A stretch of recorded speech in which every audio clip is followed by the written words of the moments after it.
Bulavinaka, Noaya Imahuri, fellow jetters. This is a just and equitable transition talanoa, the podcast series with the traveling diplomat JJ and my oh my guys. I am so excited to welcome you all. A really close friend of mine. He's also a professional and he has so many hats that he wears. Mr. or the captain, the one and only Captain Adams. Welcome, Captain Adams. How are you feeling? Feeling good, my friend. Feeling good. Give me a high five on the screen like that. Oh yeah. So we're really privileged, to have you on this podcast, and it's so important that we get the voices of people, who are, sometimes back home, we see, man, these people are always, in the front lines of these negotiations. They're, professionals and all, but it's always good too that at the end of the day, we're human beings. We have lives too. We have our ups and downs, and it's always good to get a little bit of taste of who these professionals are beyond our professional careers. Yeah. And so it's interesting because Captain Adams here is from the Seychelles. Shout out to the Seychelles, man. And having our friend from the Seychelles join us on this podcast, we're so happy. We're so excited. And so, Captain Adams, welcome again. Thank you very much. It's a pleasure to be here. Yes, in the Seychelles now, it's nighttime. Oh, what time is it now? 2100 here. But normally when I'm speaking to my colleagues over on the Pacific side, when we set up the conferences, it's always at 2 o'clock in the morning. So like 2100's good, it's better than 2 in the morning. Yeah. So sometimes we'll be having our webinars, guys, and it'll be like 9 a.m. Fiji time, but like Seychelles is like 2 a.m. in the morning. So again, man, the commitment, the motivation that you have to join those meetings, man. Shout out, man. That's so cool. And at least this for this podcast, I know it's 9 o'clock your time, so it's not too bad. No, it's not so bad. Okay. Oh well, man, Captain Adams, just wanted to, as involved as you are in the maritime shipping space, and you're a captain as well, with the experiences, I just wanted to dial it back a little bit to your roots. Tell the people your upbringing, and your early relationship on what got you into maritime or with oceans. With oceans? Yeah, oceans or your maritime, your upbringing. What was it like? My upbringing, let's see here. My grandfather was a tug captain sailing up and down the east coast of Africa. My mum was born in Mombasa. My aunt was born in Dar es Salaam. My uncle, I believe, was born in Seychelles. My two brothers and myself were born in the Seychelles. For the first 5 years, we were shifting between Seychelles and actually my dad's tanker that was trading in the Middle East. And then we moved to Australia for 8 years, where I did some of my formative years. And then I moved to America for 6 years. And 2 of those years was at a boarding school, Admiral Farragut Academy. Wow. So the sea has always been part of my family's life. I've got an uncle that was a captain. I've got an uncle that was a local pilot. I've got another one that was a second engineer. Seychelles itself has a, during my studies and during my work, I've been researching a little bit about Seychelles and seeing where we came from in the space maritime.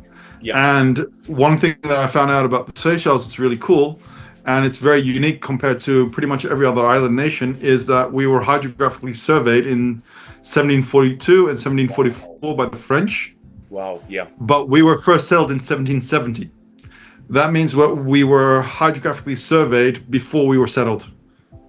We are being in the maritime administration dealing with maritime trade for as long as before our history even began as a country, as a nation.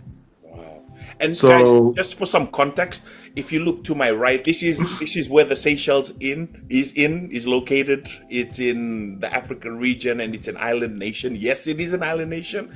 So there's like a small map for you to get some context of where the Seychelles is. Beautiful, yeah, beautiful place. Yeah. absolutely beautiful place. We have a UNESCO World Heritage Site in Aldabra, a second one on the Valley de Mai. So, and one of the things about Seychelles is we have four archipelago zones, Mm. an EEZ of 1.33 million square kilometers, a search and rescue zone of approximately 2.6 million square kilometers, on overlaying that, which is also our flight information region, and we have a joint management zone with Mauritius, which is 396,000 square kilometers approximately. So we Wow. have an operational zone of 3 million square kilometers, Mm. and we are centrally located in the Western Indian Ocean, and we have major trade routes. All of that, Wow.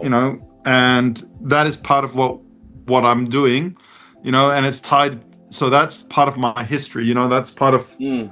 the Seychelles history. So that's even though I moved place to place, Australia, America, did my ticket in the UK. Yeah. I've always had a link to the sea and the maritime domain, and I've always been fascinated by it. When I've always tried to explore different areas and aspects of it. So I pursued a master's. I was like, I didn't really know what I was going to do. I was just like, okay, I'll go to sea, and 13 years later, I became a master. Yeah. And one of the strange things about it is, for me, the quietest and most peaceful time was always 2 o'clock in the morning when I was on the midnight to four watch when I was a second officer, and it was raining and storming outside, and you can hear the Wow. thunder roll, and that Wow. was to me calm. Wow. So I've seen a lot of amazing places when I was at sea. Mm. I've been up to Greenland. I've seen during going through the Bosporus, I saw the sea turn neon blue because you got Oh. these because what happens is we were passing through this photofluorescent plankton. So when they get agitated, they light up. I think you've Mm. seen some of them in the Pacific. Yeah. They come up onto the beaches. Oh. So when you pass through the Bosporus, when you're passing the wake agitates them, so they light up the sea blue, neon blue almost. It's incredible. So I've gone to different areas, different places, but one of the things about the sea, what it teaches you Yes. is, first of all, it teaches you to be open-minded about different cultures, and it also teaches you how to think outside. Basically, what I've come to learn as edge thinking. So edge thinking is, a lot of people are very happy in the middle, but where we have to work is actually at the edges where things fail, but it's also where interconnected is. Look at, we are over here in the Seychelles, but we have so many connections with the Pacific, Mm. and the overlays of where we are, how we come together. It's not in the middle, it's always on the edges. It's how we work together, it's how you Yes. connect different cultures, different things, because there's a lot more commonalities than there are differences, regardless of which culture you grew up in, which country which religion you are. Yeah. You need to we need to find commonality, and how do we build that commonality. And that commonality also works in work, it works in politics, Yeah. because each industry, every system, they kind of interlink, so you have to figure out how you do that. And that's long-term strategizing, that's understanding this piece goes here, but this piece is also connected to this piece. Yeah. So all of these things is things that I learned at sea without actually fully understanding it. I just did it naturally. It's for me, it was more. It's that way of thinking is very natural to me because of the maritime. You're always looking at different rhythms, patterns, understanding how the sea moves, how to get to this location, how to operate in the different circumstances and conditions. Because sea life, they teach you, it's like the coal reg rule too. It's basically, yes, there are the rules, but just because there are rules, not every circumstance and condition will meet those rules. So you have to be able to Yeah. apply judgment and seamanship based on experience. Mm. And one of the things, one of the beautiful things about being a mariner, the way that I like to express it at least, is it's an unbroken chain from ancient days to modern days, I love because it. all Yeah. the mariners that have connected have added on to that wisdom. So Yeah. somebody who I'm somebody who's just another link in that chain, That's another part of amazing. that chain. Yeah, and to see your experiences and what you've learned from those moments of being a captain, that those moments when you were in the sea and just finding peace in the chaos of the sea, especially. I love that part as well. And Yeah. then now, guys, because you know, Captain Adams is, I think, he's very humble. He does so much work. And what I wanted to share was you're also with the official delegation to the International Maritime Organization. What got you into the IMO? What was that? What was the connection of your space? Of working in the on the boats, and then what got you into the IMO? Well, what happened was I went to college in 2018 to get a master's. That was Yeah. my own choice to get a master's in port management. Yes. That was at Liverpool John Moores University, and part of that I learned port management, logistics, maritime law were all my topics, and I did research assistant. One of the things about it was because I was coming into English is my primary language, but Yes. when I went to college, I was like, one of the first things I did was I went to the English tutor and said, "Could you teach me English?" Because I don't know anything about it, my academic English. So, but I did research assistant in mass shipping, maritime automated surface ships. I did my dissertation in blockchain, but when I came ashore in 2022, September 2022, I started looking for jobs, Yeah. shore jobs. Yeah. And, um, you know, 1 year later, I was put in charge as I was selected to be the chief executive officer for the Seychelles Maritime Safety Authority, the maritime administration for the Seychelles. Mm. That is what connected me into the IMO. So I've been going to the IMO as the CEO representative for the IMO. So, the six pack reached out to me, and we started talking. And then, I talked to the ministers, and we kind of came to an understanding. And we've been working closely with the with the six pack at the Yes. MSCPC, but we've been doing that to coordinate, to give a voice to a voice to ourselves at the because we all face the same, similar concepts and similar threats. One of the differences between the Pacific and the Seychelles, even though we are both very large, scattered islands amongst Yes. vast ocean region. Mm-hmm. Seychelles, the traffic area is actually quite dense here. Wow. So there's a lot of traffic because you've got the trade routes passing through us.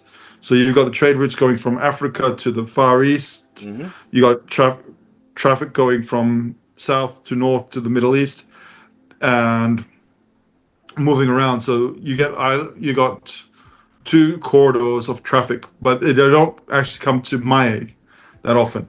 Right. It's because Maya is too small. Yeah. But they still pass close to Aldabra. They still pass close through our islands and go through the EEZ. Mm. So, um, and we got different, and it's a bit different. The geopolitics within this area is different. But when I'm coming to the MEPC, for me, this is common ground. This is understanding that this is not just a, it's not just something that it can be dealt with in Seychelles. It has to be dealt with. Um, we must coordinate amongst everybody to try to find a Yeah. solution because you know one of the things that I don't want to get into politics too much here. Yeah, no, you I don't try need to to. Yeah. I try not to do this, but but the thing is, like for me, when I came ashore, I actually because the sea gave so much to me. It's given me, it helped form me when I was a child. It helped mature me as a young adult. Hmm. It kind of gave me duty. It gave me a sense of purpose. So when I came ashore and had the opportunity to work with a maritime administration, that was a way of giving back because Awesome. you know so and how do I give back? I can work with Seychelles. I can figure out how I can support the Seychelles in strengthening its maritime domain awareness, Yeah. but it is also trying to work collaboratively with everybody else because we have a responsibility and a duty of care, not just Mm. to our generation, but to the future generations. So I, how do we do that how do we do that? How do we convince um, leaders who only see in front of their nose? How do we convince them that your responsibility is not to your constituents now, it's to the constituents that are yet to be born? How yeah. do you The future change the ancestors. mindset? Yes, the Yeah, how future do we change ancestors. that? Yeah. Yeah. Yeah. And so you shared about the importance of collaborations, and you mentioned about the six pack. So guys, some context is Seychelles has been a really close working partner, not partner. Mind my English. I think I need English lessons. So the Seychelles has been part of the Six Pack Plus coalition bloc at the International Maritime Organization, which includes a lot of the Pacific delegations, the Pacific countries that have formed this. The Pacific, the Caribbeans, and the Africans. Some of the countries, and Seychelles has been a strong partner from the get-go with the Six Pack Plus coalition. And so I wanted to share. You mentioned, and it's so true. The Seychelles and the Pacific were both, large ocean states, and I wanted to ask, how have your experiences been working with the Six Pack Plus? It's been really good. I'm learning a lot from you guys. You know, it's a cultural exchange experience for me as well, Mm, because, understanding like talanoa, understanding sharing kava, and just trying to understand and sit down and actually talk to you guys because, um, so it's been a learning experience, understanding how things operate, things work. But, it's been really good experience from that perspective, because it's like I said, the more cultures you integrate with, the more cultures you try to understand, the smaller the world becomes. And, you know, there is just so many there's so many different, there's so many things we can learn from the Seychelles can learn from the Pacific in regards to how you guys use laws and maritime laws to protect your maritime sovereignty, how you um, lead in different areas. mm, So, even as quote unquote small island developing states, yeah. cast across the Pacific, where traffic is a lot less dense than here. Mm. you still face the same challenges, similar challenges to us, and we need to find, like I said, common ground is very important, but it's also, you hear this, then you see this, then Yeah. you understand, you know, The what common you've been. struggles, the shared relationships that Yeah, we both share, as it's not. It is that, but it's also the fact that like I grew up in America and I was educated in America. mm, But when you start, but you need to be able to sit down and go. You might not have been taught everything. hmm You might not have been taught um, the right history because history can be altered. So you have to keep an open mind when you are talking to people.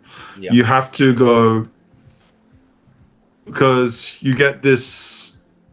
There's this image of the Pacific, and it was for me. It was shaped by rugby. mm. You know, so Did you so play you rugby get this yourself? huh? Did you play a bit No, of rugby? I played American football. I didn't play rugby. I loved, Okay. when I was growing up, I loved.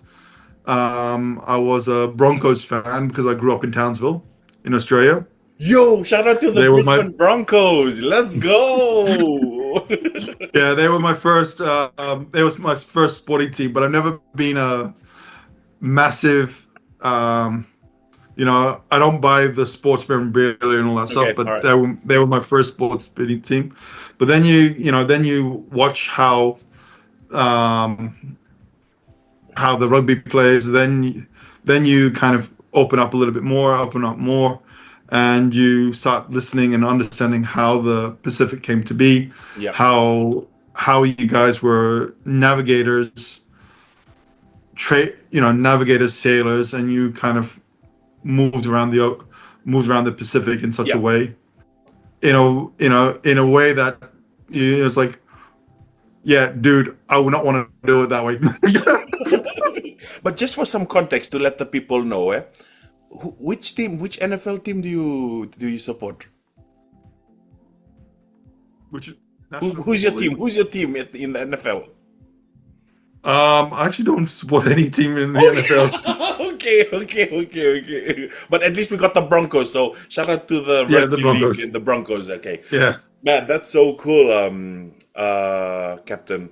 And now we have come to the section of this podcast series. It's called the Recover Corner. The Rekava Corner, Kona, or corner, which how you pronounce it. And guys, Captain Adams here, even though he's from the Seychelles, he works with the Seychelles. He has attended a lot of our talanoa sessions at the International Maritime Negotiations when we have those outreach webinars or talanoa sessions, negotiating and creating some dialogue with other delegations. And so Captain Adams has been one of the main attendees to these sessions. And so, my friend, you've had kava, you've been in those spaces where you've shared in Talanoa and you've participated in the kava ceremony. yeah. What was your experience like when you had your first bowl of kava? What was that like? That cover is very strong. I'm not because I'm not I don't drink that much, Yeah. to the point where it's easier for me to explain I don't drink at all rather than say that I can count how many times I drink on my hands in a year. So kava kind of, when I took it, I was like, it's okay, the taste was fine. Okay. The impact was more along the lines of, yeah, this stuff is going to kill me. I'm good. They're gonna have to literally, if I drink one more cup, I'm gonna have to have 3 or 4 of the Pacificers carried me to my room. Oh, and what was it like when you were in that space, having Talanoa and just being part of that space, with everybody, when the cover was flowing, the music was flowing, and just, open dialogue as how it was, rooted in our communities, those values of sharing space and relationality. I think it will, for me, that's probably one of them. It was a very beautiful experience for me.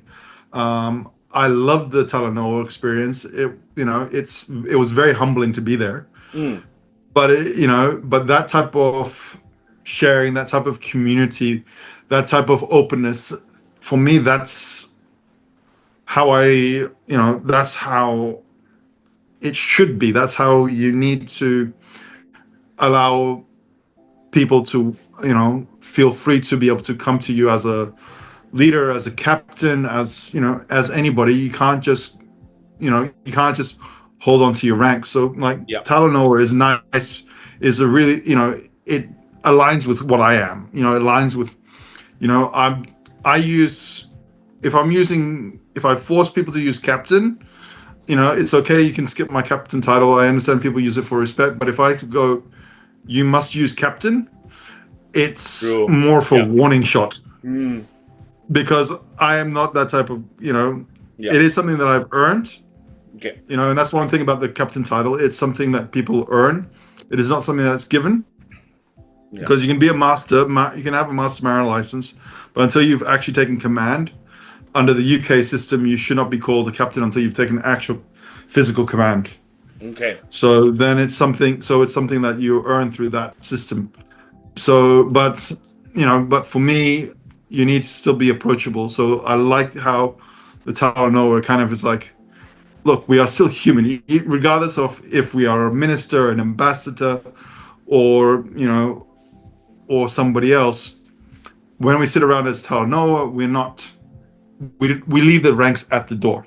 We Eh, sit down, and everybody is there, and that allows people to feel safe, to express themselves, to talk mm, freely, and not feel judged. And that to me is very, it's like I said, it's a beautiful system, and it does allow that type of freedom, that type of openness. So, and it kind of gives you, for that period of time, a sense of sense of community. You're part of a wider community, because yeah. I know that we sat in, there Mm, were people from the Caribbean, there were yes. different cultures, different people. So there were different, it wasn't just Pacific, it was all different types of Yes. cross-cultural people. Yes.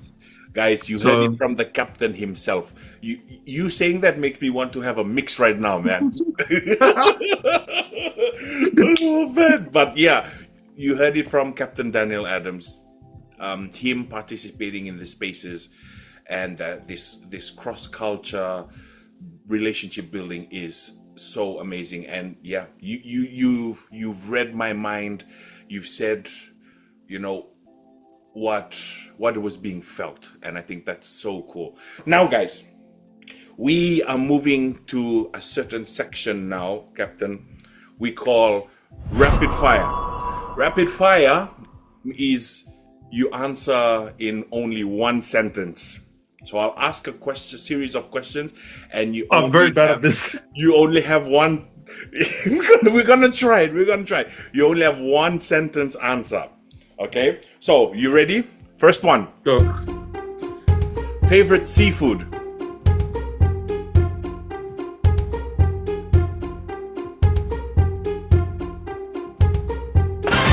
Octopus. Oh, octopus. Okay. Um, grilled, fried, or boiled. Grilled. Okay. Next one. Favorite book. You do understand I'm a librarian. Okay. Top three books. Top three books that you've read. Top three books. Has to be The Three Musketeers. Yep. As one. Guys, here. This is the book. Another one. Sword of Shannara was my first one. Ooh. Right here. And the Discworld series by Terry Pratchett. Ooh, guys, right here. That's so cool. Okay, next. Cat or dog? Dog. Okay. Best advice you ever received?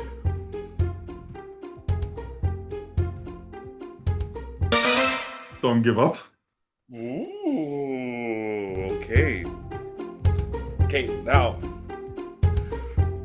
Last one. Are you ready?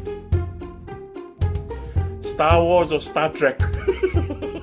Star Wars. Oh, let's go. My high five to that. High five.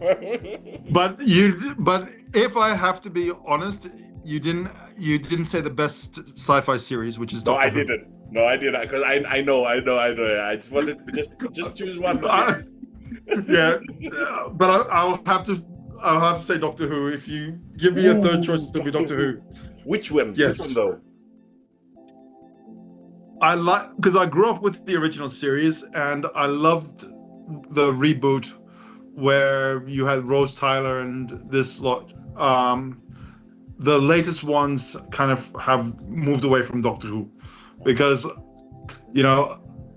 because if you listen to Doctor Who, some of the scenes and everything else, you actually understand certain things, and like one of the coolest lines is, "I am not a good man. Good men do not need this many rules. You do not want to find out why I have so many rules." That is actually leadership 101. Okay. Because we have rules to understand systems and to make sure that we follow specific systems. So you have to have rules to guide yourself, to guide your actions, to guide your self rule. So everybody is designed or should have specific rules, and you can because we get emotional, we get things. So how do you control yourself when things are starting to go outside of the areas? All right. Okay, cool. And now, I've always been interested in people sharing stories about the sea. And I wanted you, if you had like just a little moment to share with us, what was your most funniest moment at sea? Or your most funniest or revealing moment or like life-changing moment that happened at sea? Funniest, life-changing. It depends on how you look at it. Because tell the story, brother. Tell the story. Because the thing is, like I've gone up to Greenland, which allowed during the summertime, which meant I got to experience 24-hour daylight, which threw me thing. But then I've also, I've been through the Baltic, I've been through this. So yeah. The sea itself is the story. Everything that I've experienced, the good, the bad, the rough weathers, the calm seas. I've passed through Comores where I've seen the sea so still you can literally think that you can walk off the ship and start walking across the water. It was that still. I've experienced when we were at anchor, when we were moored stern to in the Comores, a line squall hit the vessel, and it was literally the wind was from 12, it went up to 90 and back to 12 in less than 30 minutes. So and I've seen I was a captain when I saw somebody almost die on the ship. Whoa. Thankfully we got them off. Thankfully they were okay. So there's so many different types of experiences at sea that some of it's good, some of it you laugh at after the fact. Yeah. It's not, there's not many, a lot of the times is we actually got through this. That's when it's, that's when it starts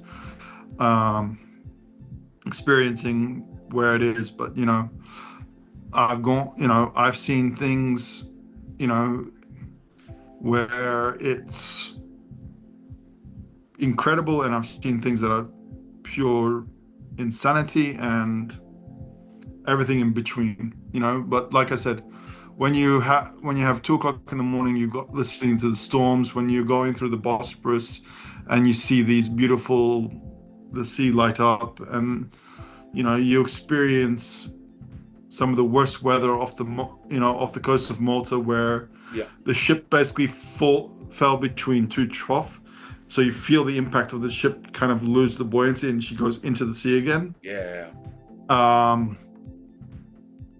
And you experience all these different emotions, challenges, and then you try to, and that helps forge the type of person that you are.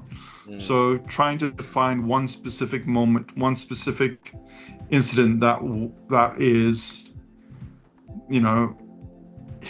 incredible or All funny. of them were like unique on their own. Different, unique experience. Yeah. Yeah. Okay. Unique experiences. Every voyage produces a new type of experience, a new type of learning. Okay, cool. Bro, I got three more questions for Talanoa. Okay. The first one, we're at the home stretch now. The first one is, what advice would you give to your younger self now? What advice? Yeah, what advice? If you met your younger self, like your 18-year-old self right now sitting next to you, what advice would I wouldn't you give him any. I really wouldn't give him any advice, because who I came to be, I needed all that experience to come to be. So if I gave them advice, would I be the same person now if I could alter the path that I was on before? Hey, yo, would I end up? I didn't know you were a captain, a librarian. Now you're like a philosopher now. Yo, let's go. Okay, cool. I totally respect that. Okay, second one was at the IMO. Is there anyone like at the IMO or in Maritime that you look up to, that have inspired you or motivated you in that space? There's a lot of people. So each person is. I remember a Portuguese captain. I can't even remember his name, but and a Portuguese chief officer. Without them, I might not have been able to become a chief officer. Okay. They helped teach me things. Okay. And each person, from the six-pack group, from the Caribbean group, from the Latin American group, each member of the IMO, there's been so many different people that during my interactions, I sit down, I talk to them, they give me a little bit of this, they'll give me a little bit of that, and I hope I also do the same. I hope I also, leave a bit of myself with them when I talk to them, when I speak to them. So, I don't really want to name drop names. No worries. Because because there's just so many different people who have guided me. Skills, yes. And amazing skills. And it doesn't have to be somebody above me. Like I've got an ex-SMSA officer, and she's doing some incredible work in the maritime security space within Seychelles. Okay. And she what she's doing and how she's doing it is incredible, and a lot of my staff that I have at SMSA, each of them bring a certain skill set and everything else. So, and it's the same at the IMO. Everybody has a part to play. So everybody is being a leader in their own way, in their own methodology. Okay, bro. I totally respect that. Thank you so much. That was amazing. That was amazing. And now, guys, this is the final question. Okay, I know you don't like to name specific things, but we need to understand right now, what are your top 3 musicians that you listen to right now? So that we get a feeling the top 3 musicians that you're listening to so that we can vibe a little bit with your playlist. So what's your top 3 playlist songs at the moment? Top 3, huh? Lady A. Lady A? Yeah. Okay. Yeah, some Lady A music over here going on. Yeah, Lady A. Shout out to Lady A. Mandy Moore. Mandy. Anyone in particular? Mandy Moore? The later iterations of her, not her earlier works. Okay. Where she moved away from where she became herself. Okay. A little bit of Mandy Moore happening here. And last one. Not the last one for now, but like just yeah. I'm one of these people that, you know, I listen to pretty much all different types of music. So I've got country, pop, rock, but let's go with UB40.